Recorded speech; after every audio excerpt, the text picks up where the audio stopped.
Very nice job there. It's beautiful sun non-stop, amazing weather. You go there, you earn money.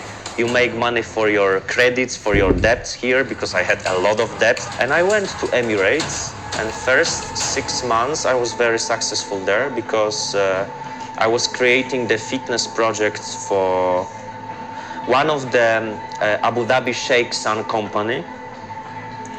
And at the same time I was the personal trainer. On the one party, Egyptian and Syrian guys from my company introduced me to one person. And that person was the son of the Sheikh of Abu Dhabi, the person who is having the biggest power in that country till now, Mohammed bin Zayed Al Nahyan. The United Arab Emirates is a monarchy ruled by Sheikh Mohammed bin Zayed Al Nahyan and the royal family. They are one of the most powerful and rich families in the world, having business connections in almost every country. So I was the personal trainer of one of his sons, and also I was doing the fitness project for one of his company in Abu Dhabi. And I didn't recognize that that guy fallen in love with me. I was not interested in any relations. So it was very simple plan. 2 years contract, I make money, I treat myself very well, and I come to Poland, I give money back to the people, and I make new business. We were partying a lot there with the guy. I gave him Nick Angel. We went once to Burj Khalifa in Dubai for party, one of very, let's say, big persona party in Dubai. And there was like 100 people. And what was shocking me was the situation when between the guys, small like 10, 11 years old girls were serving cocaine on the like silver, steel plates. And I left in 1 minute. I told it's not normal for me, and I don't accept such a, behavior, and this is something which I cannot understand. You can have sex with whom you want, but don't mix this with the kids. So I left, and I told him by SMS that I don't want any more relation with you, any relation, because I think we are from completely different worlds. I started to go back from our friendship. I didn't want to see him, I didn't want to talk to him, but at the same time I had to work for his company, so it was quite difficult. And I recognized that he started to follow me. For example, when I was leaving the office, he was waiting in his car, and he wanted me to make him training, his personal training. So it was very difficult for me, and I decided to leave. I got offer from London to run the fitness projects next to Covent Garden. And on his birthday in April 2017, I said, okay, I got the offer, I'm leaving for 3 months. And he told that he will not allow me to leave the country because either he will put me to the jail or he will kill me. That was a turning point in Artur's life. He knew he was not in his own country, and things worked differently in the Emirates. He realized that he's not just the prince's personal trainer. I'm too important person for him, and he's not able even to exist without me. I remember I showed this message to my Polish girlfriend. She was living in Dubai. She still lives in Dubai.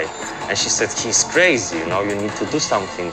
After the prince's threats, Artur felt he had to leave the Emirates immediately. April 30th, 2017, I was planning to take the flight. I gave my bag at the airport, and because I was the resident in Dubai, so I could, check in through some self-check-in kiosk. And when I put my passport to this machine, they blocked me. It was like strange, signal somewhere in this air, and crazy red lights. The immigration officer came to me, and he told that he's inviting me to his office. They checked the last name, and they told that in the system they have written that I need to go back home and think about my behavior. and I had never such a situation. I thought, okay, maybe there is some crazy reality show, you know, recording here or so. He told, no, I don't want to discuss with you even. You have to go back home and think about your behavior. But you cannot take your bag within 2 next days. So I called my girlfriend, she came to the airport, and we went to fitness center. I said, I need to, you know, just remove the stress because it's crazy. It's like, you know, Andy Warhol movie or so. And we had the training, and on the way back home, she went up to the flat, and I said, okay, I need to buy the water. And in the front of the building, 19 CID guys, drugs police in Emirates, they put me on the ground and they just put the handcuffs and they told, okay, we go.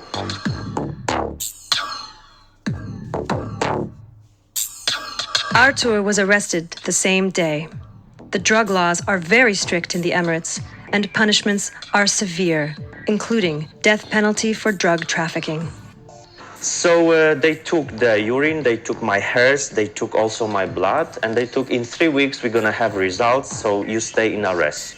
And after 3 weeks, the prosecutor, Mr. Hamadi, who had his feet on the table when he talked to me, he talked, yeah, you are clean, but I don't have rights to let you go back home.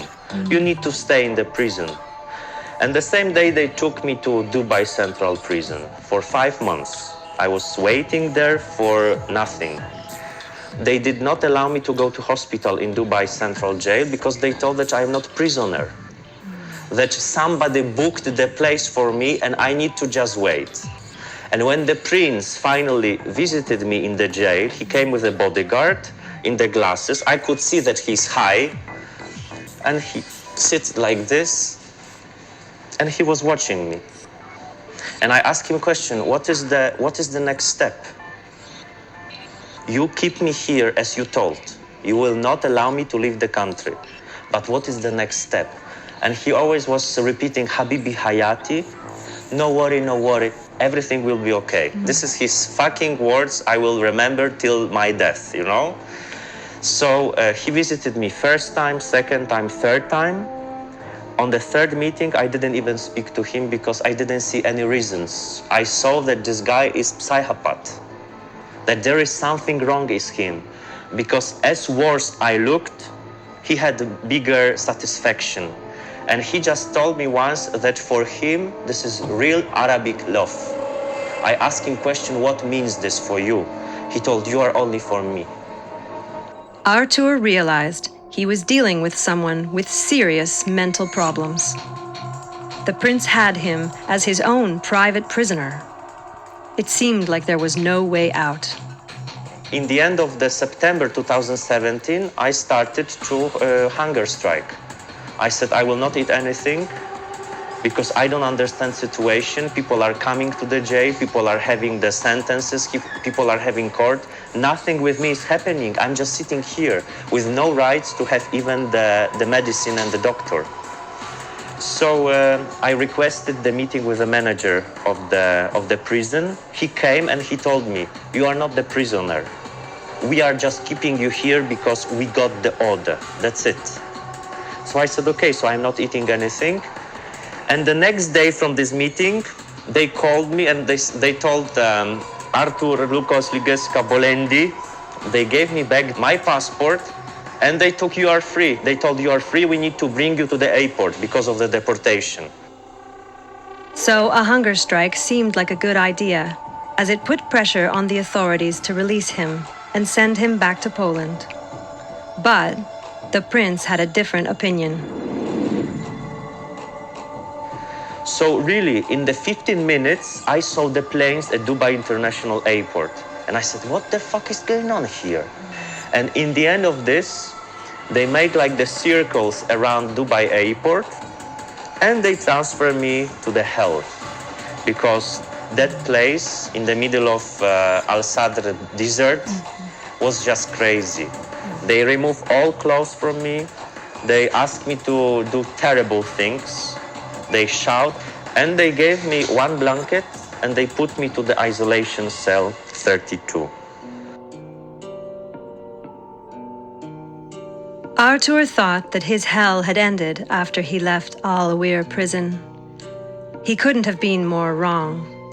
He was about to find out what real hell was.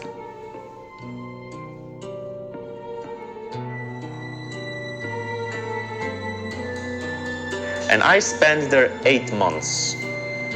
They transferred me to Abu Dhabi jail October 1st. October 29th, I had a birthday. So this crazy motherfucker came to my cell with a Starbucks 2 coffees and birthday cake.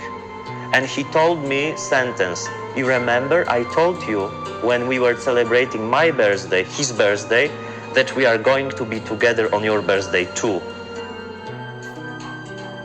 2 days before they got arrested me, he sent me the movie. He's driving his Bentley and there is written, "Art, I love you," and beautiful songs, you know. Even when they sentenced me to life in the prison in isolation with no evidence, he sent me 3 roses to isolation cell. And it was the last time when I had any contact with him during my stay in Emirates. I was sentenced to life in the prison in isolation after one court hearing. It took like 3, 4, 5 minutes. Prosecutor told, "You are abused for having, possessing, using and selling of methamphetamine." So I asked him, okay, I don't know what methamphetamine is. I had experience with the cocaine, but not methamphetamine and not in Emirates. So my lawyer told, but police document says there is nothing against him. And my lawyer asked the court to cancel all this, case. So court told, okay, I'm gonna give the sentence in the 3 weeks from now. We came to the court again after 3 weeks. They kept me 8 hours in the basement. I had a steel metal here chain on my feet and also handcuffs. And the lift has been broken, out of service, so I had to walk 500 stairs to the federal court. When I passed like 100, the blood was already here, but I said to myself, okay, Jesus Christ survived, I'm gonna survive as well.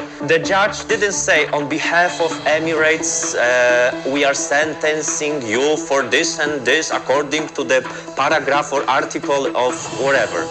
The judge told like this, Artur Poland, life sentence in isolation, halas.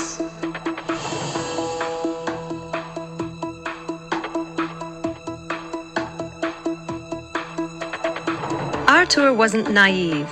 He understood that it wasn't about the drugs, that all of this was being steered and manipulated by the prince. Artur had 2 options, to die or to survive, but he wanted to survive. So he decided to find a way to send his voice out of jail.